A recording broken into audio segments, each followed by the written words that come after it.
இன்றைக்கி அம்பாளோட நைவேத்தியம் எள்ளுருண்டையும் பட்டாணி சுண்டலும். எள்ளை நல்லா நனைச்சிட்டு வானிலையில் நல்லா வறுத்து நல்லா பட்பட்டுன்னு சவுண்டு வரும் இல்லையா, நல்ல மனம் வரும். அந்த சமயத்தில் எடுத்துகிட்டு அது கூட வெல்லமும் ஏலக்காயும் போட்டு நல்லா பொடிச்சு வச்சுருக்கேன்.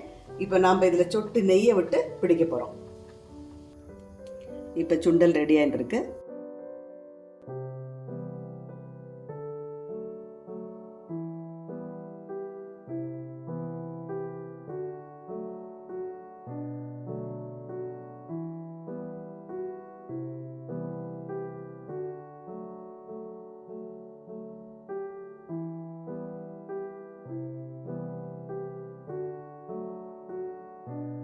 இன்னைக்கு பிரசாதம் ரெடி ஆயாச்சு.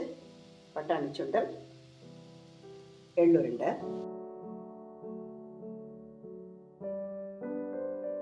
ஓதாதா தேவி நான் இனத்தில் பல பிறவி எடுத்து திண்டாடினது போதாதா உந்தனுக்கு